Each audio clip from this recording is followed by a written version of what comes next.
Hi everyone, it is time. It is week number 6. We are almost done. So what are we going to work on today? The first block for week 6 is the Weathervane block. Now you've already done the stitch and flip method, you've already made half square triangles, but today we're going to work on I'm going to show you how I make half square triangles. Let's get set up and we'll get started on the first part of the Weathervane quilt block. To begin, we're going to draw a diagonal line on the back or the wrong side of the F squares and our B squares. Now we're going to work with our B squares first.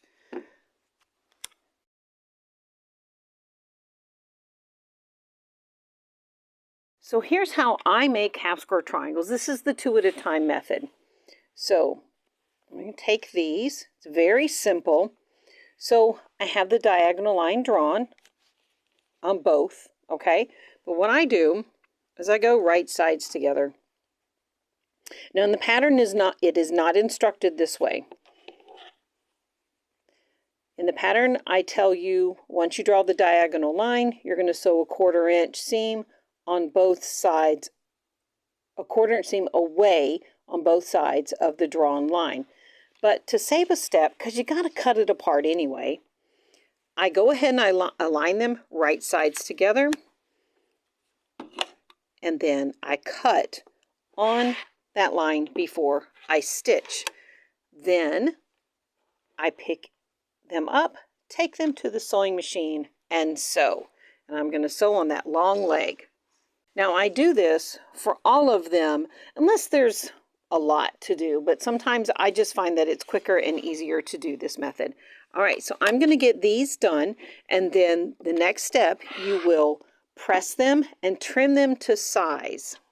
So I have my half square triangles made. They're pressed and they're trimmed to size according to the pattern. So now we're going to move on to our stitch and flip units. So you're going to need your red and your jade or teal, G rectangles, and your F background squares with the diagonal line drawn. Now, I've shown this before. When I do stitch and flip, I switch my foot from the 1/4 inch foot to an open toe foot so that I can see the diagonal line where it starts and stops.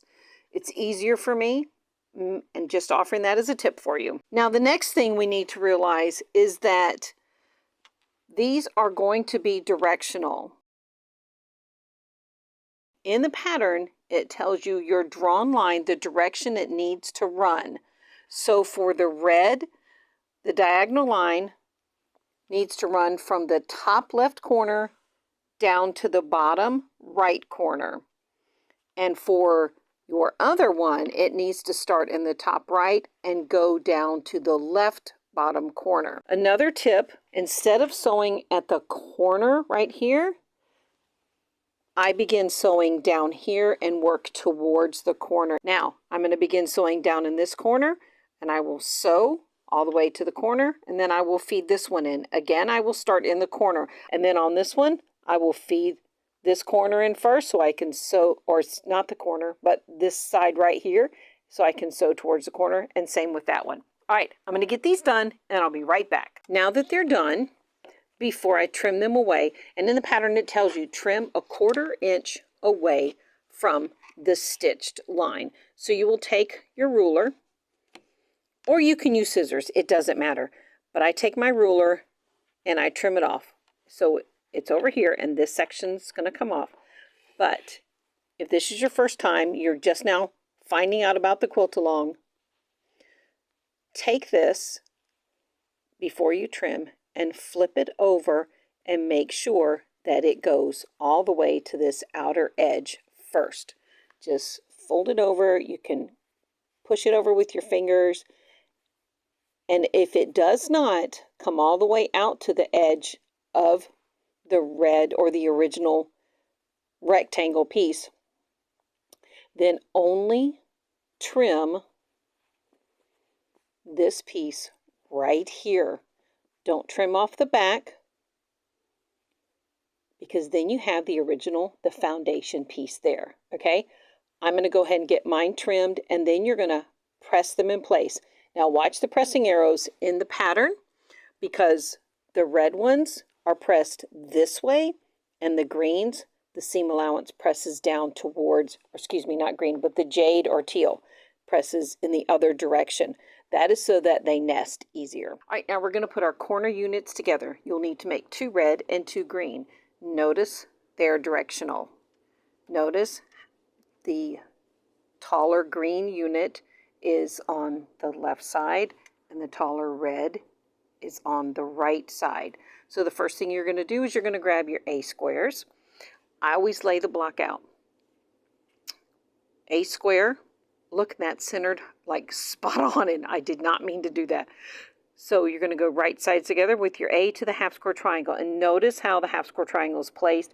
So I lay them out so I can make sure that I'm getting this. All right, so we're going to go right sides together. You're going to sew your A square to your half square triangle, press, and then you'll sew that unit to your stitch and flip unit.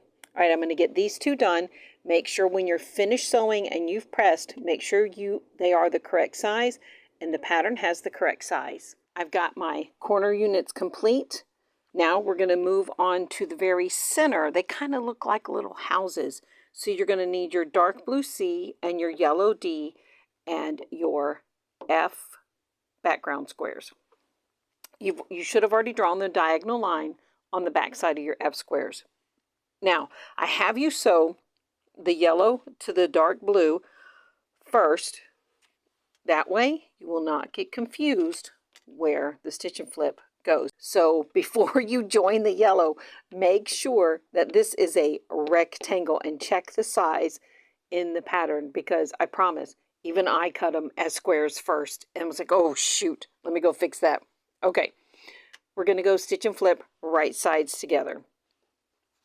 Now, we're sewing 2, and they're going to go on top of each other, and you're going to approach them the same way that you would before.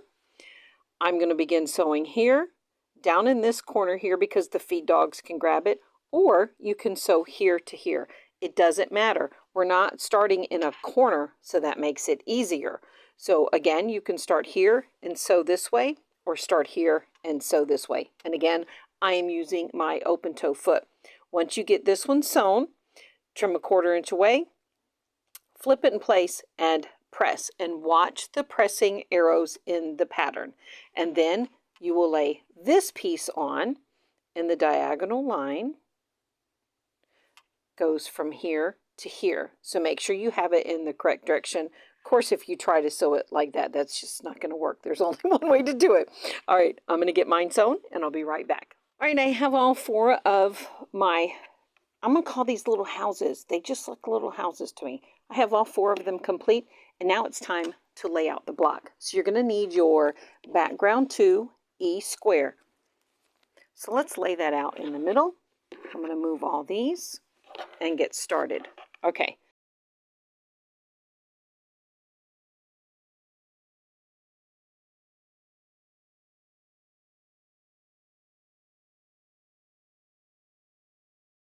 Gosh, this is cute. So these units together, these units,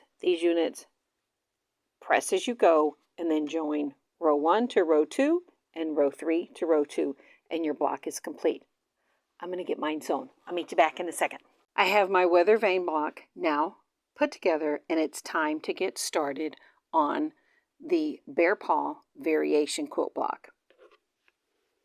So the first thing we're going to work on is making our 4 patch. So I already have these made. Very quick and easy. You're just going to join into pairs. So you'll have your top row and your bottom row, and then you're going to join the 2 right sides together and nest these seams. So if you've heard that term and you don't know what nest your seams means, we're going to go right sides together. All right. So we're going to take, and I'm going to try to get this in camera so that you can see it. I'm going to line up those seams where we press them. I'm going to pull this one back. All right. This seam and that seam, they butt up against each other. You can feel them with your fingers. This seam allowance goes in this direction, and the seam allowance goes in the other direction. And sometimes, depending on if you're whatever block you're making, when they say nest the seams, your seam allowances will go in opposite directions. And then we're going to sew our 1/4 inch seam allowance, and our little 4 patch corners will be done. Now you're going to make 4 of these, and they're all identical. They have red and yellow and dark blue, red and yellow and dark blue. So make 4 of these. All right, and then we're going to get started on the next step. So now my little 4 patches are completed for the 4 corners of the quilt block. And now we're going to do the 4 at a time half square triangles. So I have my red square and my white square. I'm going to show you this side. Okay, so you're going to sew a 1/4 inch away all the way around the outer edges. I already have both of them aligned. They're right sides together. So the 1/4 inch seam, and then we're going to cut it apart on the diagonal.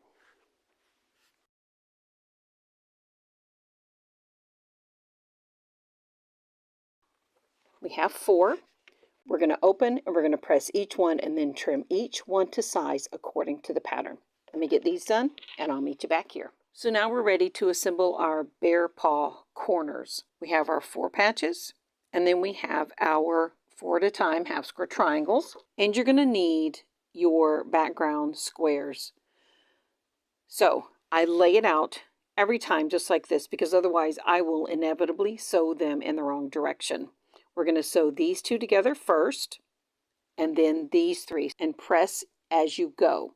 So let's get these sewn, and then we're going to bring this whole thing together. Now we're going to move on to the next part. In the next step, after you make your bear paw corners, you're going to make the 9 patch that goes in the center. Lay your squares out. You only have to sew 1, and join them just like you did all the other ones. It's just a 9 patch. You sew these units together, these units, and then join row 1 to row 2 and row 3 to row 2, and make sure you're pressing along the way and check the size to make sure it finishes at the right size. All right, our last and final step will be to make these units. And again, these are very easy. So you're going to have your rectangles from your background fabric. Oops, let's flip that over. You're going to join your dark blue to your background number 2, create this long rectangle, and you're going to join a background number 1 rectangle to the sides of this unit right here. I'm going to get that sewn, and then it's time to pull the block together. Now it's time to lay the block out. Now it's time to sew all of it together to make our bear paw variation quilt block.